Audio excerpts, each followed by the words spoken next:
आदरणीय धार्मिक सज्जन, जो भी हम देखते हैं, सुनते हैं, पढ़ते हैं, विचारते हैं, क्रियाकलाप करते हैं, शरीर से, मन से, वाणी से कर्मों को करते हैं, उन सब के संस्कार पड़ते हैं। ज्ञान के संस्कार भी होते हैं और कर्मों के, क्रियाओं के संस्कार भी होते हैं। अच्छा उत्तम देखेंगे, सुनेंगे, पढ़ेंगे, विचारेंगे, अच्छी उत्तम क्रियाएं शरीर से, मन से, वाणी से करेंगे तो वैसे उत्तम ज्ञान और कर्म के संस्कार पड़ेंगे। निकृष्ट पदार्थों को देखेंगे, सुनेंगे, पढ़ेंगे, विचारेंगे, लिखेंगे, अनुचित क्रियाओं को करेंगे, गलत पाप क्रियाओं को शरीर से, मन से, वाणी से करेंगे तो उनके वैसे निकृष्ट संस्कार पड़ेंगे। संस्कारों से भावनाएं उत्पन्न होती हैं। अधिक संस्कार होंगे तो दृढ़ भावनाएं होगी, कम संस्कार होंगे, कमजोर संस्कार होंगे तो निर्बल भावनाएं, कमजोर भावनाएं, और उनका संबंध संकल्प के साथ है। यदि भावनाएं दृढ़ हैं, प्रबल हैं, तो संकल्प भी दृढ़ होंगे, प्रतिज्ञाएं भी दृढ़ होंगी। भावनाएं यदि कमजोर हैं, निर्बल हैं, तो संकल्प और प्रतिज्ञाएं भी कमजोर और निर्बल होंगी। जब हम ध्यान से देखते हैं, सुनते हैं, पढ़ते हैं, विचारते हैं, लिखते हैं, ध्यान से क्रियाओं को करते हैं, एकाग्रता से क्रियाओं को करते हैं, शरीर से, मन से, वाणी से, तो उनके प्रबल संस्कार पड़ते हैं। जब हम ध्यान से देखते नहीं हैं, सुनते नहीं हैं, पढ़ते नहीं हैं, लिखते नहीं हैं, विचारते नहीं, एकाग्रता से हम शारीरिक, मानसिक और वाचनिक क्रियाओं को नहीं करते, तो ज्ञान और कर्मों के जो संस्कार हैं उनकी छाप वो निर्बल पड़ती। ज्ञान और कर्मों की जो छाप है वो निर्बल पड़ती। और जब बार बार हम ध्यान से किसी विषय को देखते हैं, सुनते हैं या पढ़ते हैं, लिखते हैं, विचारते हैं, तो जितनी बार अधिक हम ध्यान से जानेंगे उतने अधिक संस्कार पड़ेंगे। जितनी बार हम अधिक क्रियाओं को करेंगे उतने अधिक संस्कार पड़ेंगे। तो एक तो संस्कारों का अधिक पढ़ना और संस्कारों का स्पष्ट पढ़ना, इन दोनों के ऊपर दृढ़ भावनाएं का उत्पन्न होना निर्भर है। संस्कार कम है और अस्पष्ट हैं तो भावनाएं भी निर्बल होंगी, प्रतिज्ञाएं भी निर्बल होंगी, संकल्प भी निर्बल होंगे। संस्कार अधिक हैं, स्पष्ट हैं, तो भावनाएं भी दृढ़ होगी, प्रतिज्ञाएं भी दृढ़ होगी, संकल्प दृढ़ होंगे। फिर संकल्पों के दृढ़ होने पर पुरुषार्थ भी व्यक्ति दृढ़ उत्साह से युक्त होकर करेगा। असफल होने पर भी पुरुषार्थ करता रहेगा। विघ्नों के, बाधाओं के आने पर भी पुरुषार्थ करता रहेगा।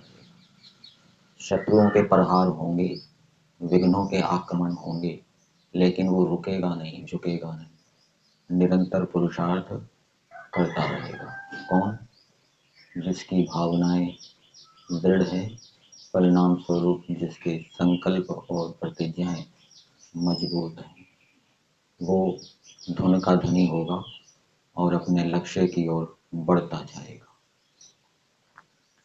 जैसे उदाहरण के लिए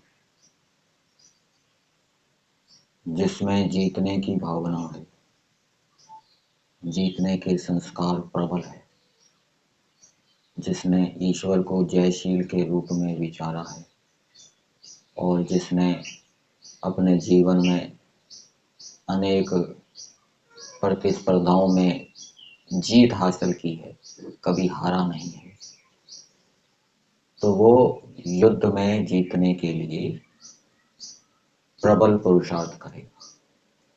यदि हार भी रहा होगा फिर भी वो ढीला नहीं पड़ेगा, निराश नहीं होगा। यदि शत्रु हावी भी हो रहे होंगे तो वो निराश नहीं होगा, उसमें शिथिलता नहीं आएगी, वो निरंतर पुरुषार्थ करता रहेगा और अंततः जीत को हासिल कर लेगा। इसके विपरीत जिसमें जीतने की भावना कमजोर है, क्यों कमजोर है? क्योंकि वो पीछे अनेक बार हारा है, उसने जयशील ईश्वर की उपासना नहीं की, विजेता महापुरुषों के जीवन चरित्र को नहीं पढ़ा है, विजेता महापुरुषों का सत्संग नहीं किया है, उसकी जीतने की जो भावनाएं हैं वो कमजोर होगी और कमजोर होने पर वो जीतने के लिए प्रयास भी, उसका पुरुषार्थ भी निर्बल होगा, कमजोर होगा।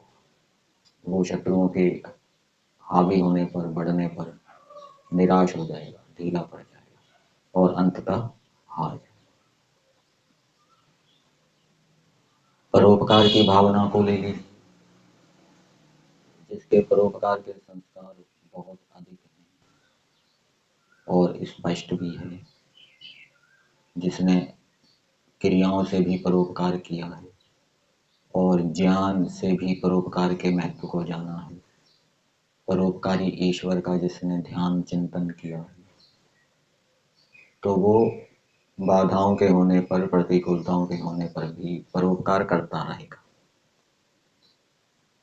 परोपकार करना छोड़ेगा नहीं, अभाव होने पर भी परोपकार करता रहेगा। और इसके विपरीत जिसमें परोपकार की भावनाएं निर्बल है या नहीं है, वो तो पुरुषार्थ या तो ढीला ढाला करेगा, विघ्नों के, बाधाओं के आने पर, अपमान के होने पर, निंदा के होने पर परोपकार को छोड़ देगा अथवा नहीं करता। तो क्या बात समझ में आई? दृढ़ संकल्प, दृढ़ उत्साह, दृढ़ पुरुषार्थ का संबंध दृढ़ दिव्य भावनाओं से और उनका संबंध अधिक और स्पष्ट संस्कारों से। तो इसलिए मनुष्य को उत्तम गुण कर्म स्वभावों को धारण करने के लिए उससे संबंधित जो संस्कार हैं उनको ज्ञान के माध्यम से, क्रियाओं के माध्यम से अधिक स्पष्ट डालने का प्रयास करना चाहिए। संस्कार कैसे कैसे डलते हैं? ईश्वर की स्तुति, प्रार्थना, उपासना करने से, स्वाध्याय करने से, सत्संग करने से, संकल्प लेने से अच्छे संस्कार पड़ते हैं। तो ये अधिक से अधिक करना चाहिए। और यदि मनुष्य धर्म पूर्वक इन उत्तम संस्कारों को डालने का प्रयास कर रहा है, धर्म को नहीं छोड़ रहा, धर्म पूर्वक स्वाध्याय कर रहा है, धर्म पूर्वक संकल्प ले रहा है, धर्म पूर्वक संकल्प को पूरा करने का पुरुषार्थ कर रहा है, धर्म पूर्वक ईश्वर की स्तुति, प्रार्थना, उपासना कर रहा है, तो उसका मन सात्विक होगा, एकाग्र होगा, पढ़ते सुनते समय ज्ञान की जो छाप है वो स्पष्ट पड़ेगी, उत्तम क्रियाओं को करते समय भी उसका मन एकाग्र होगा और उन उत्तम क्रियाओं की छाप भी स्पष्ट पड़ेगी, परिणाम स्वरूप संस्कार अच्छे पड़ेंगे। और इसके विपरीत जो अधर्म युक्त ईश्वर की स्तुति, प्रार्थना, उपासना, स्वाध्याय, सत्संग, संकल्प लेना, पुरुषार्थ आदि करना कर रहा है, उसका मन रजोगुण प्रधान होगा। रजोगुण प्रधान होने से ज्ञान के संस्कार अथवा क्रियाओं के जो संस्कार हैं वो धुंधले पड़ेंगे, स्पष्ट नहीं पड़ेंगे, परिणाम स्वरूप भावनाएं भी क्या है, निर्बल हो। अब जो हम प्रतिदिन अनेक मंत्रों का प्रयोग करते हैं, गुरुकुलों के अंदर ब्रह्मचारी नियमों का पालन करते हुए प्रातःकालीन मंत्र बोलते हैं, संध्या उपासना के मंत्र बोलते हैं, ईश्वर स्तुति प्रार्थना उपासना के मंत्र बोलते हैं, यज्ञ के मंत्र बोलते हैं। उनके अंदर अनेक भावनाएं निहित हैं, अनेक उत्तम विचार हैं। उन उत्तम विचारों को यदि हम मंत्रों के माध्यम से करेंगे तो उनके संस्कार पड़ेंगे और उन संस्कारों से उत्तम भावनाएं उत्पन्न हो।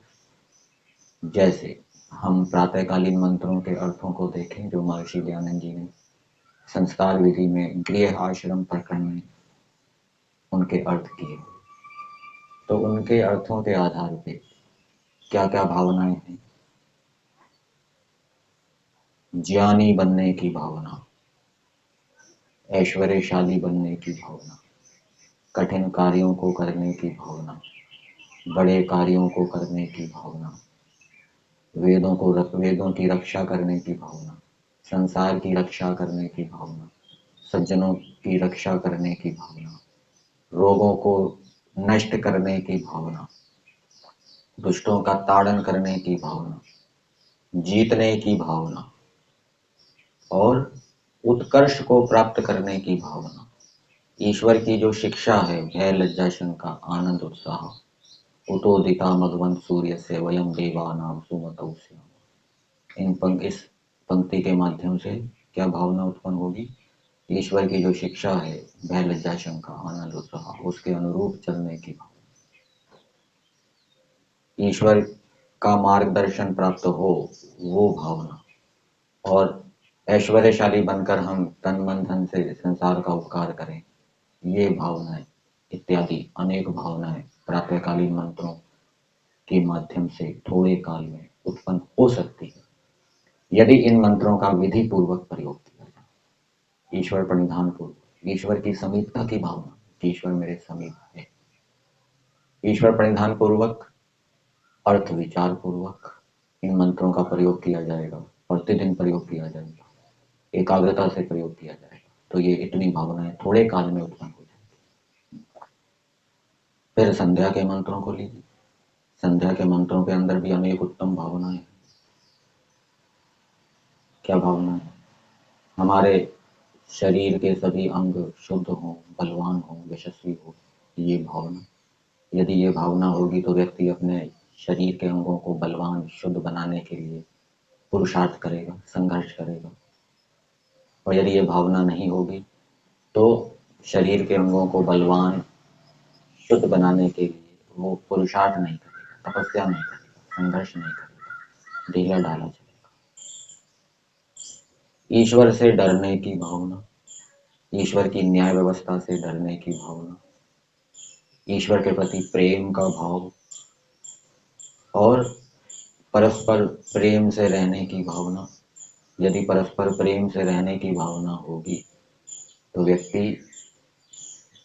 प्रीति को बनाने का प्रयास करेगा कि मेरी भी सबके प्रति प्रीति बनी रहे और मैं जिन जिन से व्यवहार कर रहा हूँ उनका भी मेरे प्रति प्रीति भाव बना रहे। उसके लिए वो पुरुषार्थ करेगा, संघर्ष करेगा। और प्रीति से रहने की भावना नहीं होगी तो वो अप्रीति से युक्त हो जाएगा। अप्रीति के आने पर उसको कष्ट नहीं होगा, दुख नहीं होगा, वो उसको चुभेगी नहीं। लेकिन जिसके अंदर प्रीति से रहने का भाव होगा तो वो अक्षय पात्र कल्प होगा। थोड़ी सी भी अप्रीति उसको खटकेगी, वो उसको तुरंत उखाड़ने का, दूर करने का प्रयास करेगा।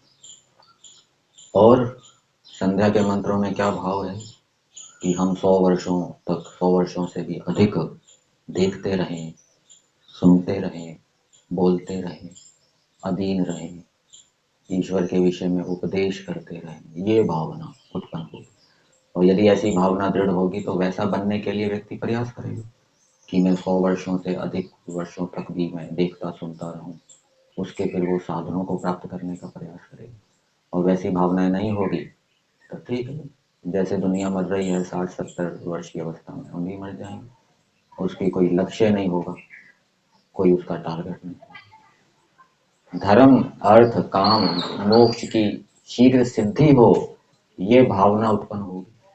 वो धर्म की सिद्धि के लिए पुरुषार्थ करेगा, संघर्ष करेगा, तपस्या करेगा। मोक्ष की शीघ्र सिद्धि के लिए पुरुषार्थ करेगा, संघर्ष करेगा, तपस्या करेगा। तो यदि शीघ्र सिद्धि की भावना नहीं होगी तो वो ढीला ढाला चलेगा, समय को खराब करेगा, आलस्य प्रमाद करेगा। तो ये भावनाएं संध्या के मंत्रों के माध्यम से उत्पन्न होती है। फिर हम ईश्वर स्तुति प्रार्थना उपासना के मंत्रों को बोलते हैं। उनके अंदर भी अनेक भावनाएं उत्पन्न होती है। ईश्वर के प्रति हमारा पितृभाव हो, मातृभाव हो, हम पिता के रूप में देखें, माता के रूप में देखें, बंधु के रूप में देखें। ईश्वर के प्रति हमारा रक्षक का भाव हो कि वो हमारा रक्षक है। तो इस प्रकार से ईश्वर के प्रति अनेक प्रकार के भाव तब उत्पन्न होंगे जब हम उनका मंत्रों का अर्थ विचार पूर्वक प्रयोग करेंगे। और वैसा भाव होने पर फिर ईश्वर में प्रीति होगी और वैसे वैसे ईश्वर के गुण, कर्म और स्वभावों को हम धारण करने का प्रयास करेंगे। तस्मै देवाय हविषा विधेम। सब सामर्थ्य से, पूरी शक्ति से ईश्वर की आज्ञा का पालन करने का भाव उत्पन्न होगा। फिर पूरी शक्ति से ईश्वर की आज्ञा का पालन करने का वो संकल्प लेगा और उसके अनुरूप वो पुरुषार्थ करेगा। ये भाव उत्पन्न होगा। सकल उत्तम सामग्री से हम ईश्वर की आज्ञा का पालन करें, ये भाव उत्पन्न होगा। वो उत्तम सामग्री से ईश्वर की आज्ञा का पालन करने का प्रयास करें, धर्म पूर्वक उत्तम सामग्री को वो अर्जित करें और ग्रहण करने योग्य योगाभ्यास और अति प्रेम से विशेष भक्ति। योगाभ्यास करने का भाव उत्पन्न होगा कि योगाभ्यास करने से ईश्वर की विशेष भक्ति होगी। प्रेम से ईश्वर की आज्ञा का पालन करने का भाव उत्पन्न होगा। बिना प्रेम के ईश्वर की आज्ञा का पालन करने का भाव नहीं रहेगा। तो ये ईश्वर की स्तुति प्रार्थना उपासना के अंदर ये कुछ भाव आपको बताओ। फिर यज्ञ के मंत्र बोलते हैं। यज्ञ के मंत्रों के अंदर भी अनेक भाव निहित हैं। ईश्वर को प्रसन्न करने का भाव होना चाहिए, ईश्वर नाराज ना हो जाए। ईश्वर की आज्ञा का पालन करने का भाव होना चाहिए, ईश्वर की आज्ञा का उल्लंघन ना हो जाए। सबका हित करने का, संसार का हित करने का भाव होना चाहिए, संसार का अहित ना हो जाए। फिर वो ऐसी क्रियाएं नहीं करेगा। यदि संसार का हित करने का भावनाएं कूट कूट के भरी होगी तो फिर वो कोई ऐसा क्रियाकलाप नहीं करेगा जिससे कि संसार का अहित हो। भोजन का मंत्र बोलते हैं, अन्न पते अन्नस्य नो देहि अन्नमीवस्य शुष्मिना। फिर वो रोग नाशक भोजन को करने का भाव उत्पन्न होगा। वो ऐसा भोजन नहीं करेगा जिससे कि रोगों की उत्पत्ति हो। वो हितबुक मितबुक ऋतबुक के नियमों का पालन पुरुषार्थ से करेगा, उत्साह से करेगा, तपस्या पूर्वक करेगा। और दातारम तारिश, जो देने वाले हैं उनको तृप्त करने का भाव उसके अंदर उत्पन्न होगा। वो उसके लिए संकल्प लेगा, पुरुषार्थ करेगा। तो इस प्रकार से दैनिक दिनचर्या में जो अनेक मंत्र ब्रह्मचारियों के द्वारा बोले जाते हैं उनके अंदर अनेक उत्तम भाव निहित हैं।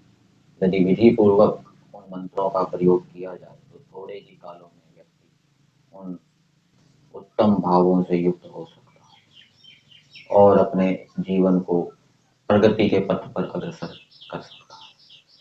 तो संस्कारों का संबंध हमारे संकल्पों के साथ है, हमारे पुरुषार्थ के साथ है।